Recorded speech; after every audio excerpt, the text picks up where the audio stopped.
All right, we're back with Fremantle's review from 2023.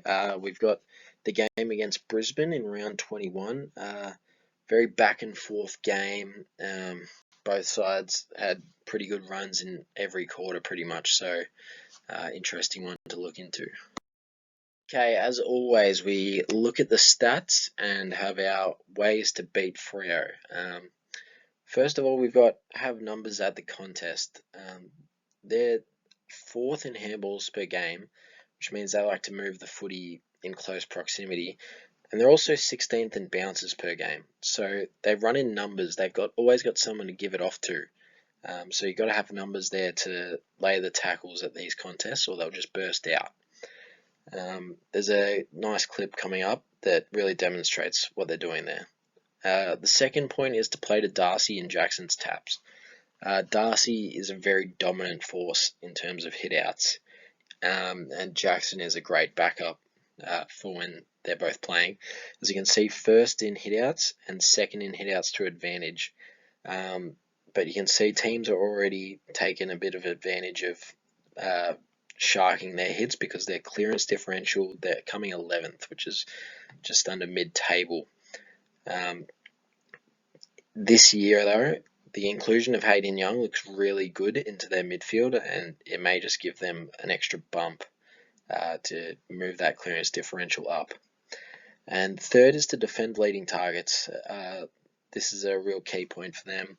They hit marks on the league second best in the competition, and when they go inside 50, they're very good at kicking goals. They're sixth in goals per inside 50. And they're just on the average of marks per inside 50, so they're hitting those leads when they go inside. Alright, a bit of an odd game for the stats. Both teams had pretty dominant periods in each quarter, which led the stats to sort of even out for the quarter. You can tell by the biggest margin in a quarter was 13 points to Brisbane in the third quarter. These are some of the examples of stats that I was looking for that I thought maybe could be an indicator of why each team was doing good. So we've got disposals to clangers percentage in the blue graph. You can see Freo's best quarter in the second. They had a low amount of clangers per disposal. But we can also see that the yellow graph, disposals divided by 10 just to make the graph look neat. You can see that they had their lowest disposal quarter. This may be their best quarter because they were not overusing the footy, but in terms of actually watching the game, when we can't look at these stats to pick it out, watching the game is the other side of the story. When they were looking at their best is really chaining the handballs together, which you'll see on the next slide. They had a really good passage that I've recorded, and also, in the second quarter is the main quarter I was looking at in terms of trying to find the competitive advantage. We saw Brisbane really dominate the first half of that quarter, really locking it in, but just failed to put the score on the board. And then all of a sudden, in the second half of that quarter, Freo just opened up the game. They were using their foot skills really well. Getting it to the outside and just transitioning really well made it really hard for Brisbane to defend that, and they took their opportunities, which gave them their best quarter in terms of score, which was a 7-point lead. Okay, so we've got how they want to move the ball. Based on the last two slides, we can see that they like to chain handballs, obviously fourth in handballs and 16th in bounces, which means that they've always got someone to run with them to give the handball option to. It's a dramatic shift from how they started the year. They played with a lot of uncontested marks, chipping it around the back, and I think they've realised that that's far too slow and gives the opposition plenty of time to set up. So I think they made a conscious decision during the year to move to this style of gameplay. But as you'll see, they still keep some of the controlled footy when there's no options to run with it. So we've got Jordan Clark bursting out, and then we can see the chain of handballs that they really thrive on. And then this is where they hit the uncontested marks. And then Hayden Young will drive this inside forward 50, almost hitting a target. Pretty unlucky too. But that clip really highlights why I've said have numbers at the contest, because you need those extra numbers to stop the outlet handballs. Otherwise, they're just going to carve you up. Okay, in this one we've got a bit of defensive strategy from Freo. This is sort of the thing I want to highlight here. These Freo defenders are watching these players. This is probably the perfect distance. This one is not a kicking option, so he can be further away. This is called teasing distance. You want to be close enough to invite the option to kick that. Far enough away to invite the option to kick that, but close enough that you can impact the contest if they do. Adds a bit of doubt into defenders' minds, and the goal is to either get them to turn it over in this area or kick it long to where Freo will have numbers set up behind the ball, as you can see there, working across here. So I'll hit play on that. Here come the setup down here, and then they've forced them to kick long.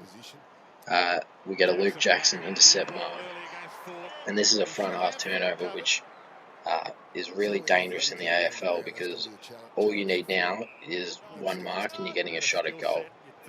So Jackson puts it into a pretty good spot and misses a rising forward that can take those marks, and they get a shot. Right, so we've got Freo's kick in defence here. Just quickly, they've clearly not playing a man-on-man. We've got free numbers pretty much everywhere. What they've got sort of set up in this forward 50 is a W shape here. We got one here, here, just behind that umpire, and here. Sort of invites a few dangerous kicks maybe around here. But Freo players down the ground will be following in, so it makes these kicks quite dangerous. And we'll just roll through it to what I really want to look at from this. How they rotate their zone. So I'll stop it here after he takes his mark. And the Freo players are set up really well that it even looks like a man-on-man while you're pausing it almost. So we've got coverage for that guy, coverage here. Also him to there, Hayden Young to there. But if we roll through it, Frederick's probably the main example. He doesn't care about where his player's going. He's guarding this area, keeping his head on a swivel, and looking for any leading targets in there. Forces Brisbane to kick long down the line, and that's the important part. Okay, so we've got Freo's defensive 50 stoppage setup, so we'll just roll through that, let them get into their positions. A few things to note out really quickly. Pearce sitting back as a loose man, defender coming in here to cover, not sure who that is. At the contest, man on man, sort of locking down their players. And then in terms of Freo's forward setup, is we've got a player down the line here, a few players closer on each side to utilize the outside space. There's a clip coming up that better demonstrates what they're trying to do with this setup. It's not very clear here, but another thing to note is Brisbane's got a nude defender back here. They're ready to stop the fast break, and that's really what Freo want to do. They really want to get out the back here and exploit that fast break. Okay, we've got a forward flank stoppage here for Freo. In terms of what I was saying on the last slide, Brisbane have a similar setup to how Freo was setting up on that defensive 50 stoppage. They've got this like arrow here, player here, and here, and it's set up this way so that they can always lead out or go back depending on which way the ball is coming out here. The way Freo's defended this is probably perfect. You can see here they're trying to own the outside of the contest. I think Pearce is a little bit inside, but by the time this ball goes up, he sticks on the outside, and that's a pretty important point for when we'll show later. In terms of their forward line set up, they've got a couple of forwards pushing up close to the contest, leaves a nice open space back here for Jai Amiss to lead into, and these two other forwards to lead into. Bit of a triangle setup. As we roll through this, it's a bit of a long one to show the point that I wanted to show. Brisbane end up clearing this stoppage, and because Freo are owning the outside, you'll see here that this ball goes long to Joe Danaher. He's got nowhere to lead into because Pearce is on that side. Leads him to push him in the back. He runs off with it there, but it's actually a free kick to Pearce because he was owning the outside and not letting him lead out into space. Okay, on their wing stoppage, it's a pretty similar setup to most sides. They've got good coverage at the boundary side. This isn't quite set up yet because I wanted to highlight these players. These players have got their players sort of towards the middle of the ground. They're not too worried about that though. They would rather protect the space back here. This player is guarding a player under this scoreboard, which will show up when that moves. But it sort of shows you ways to escape out of the stoppage. Hitting these short ones will really open up the ground back here.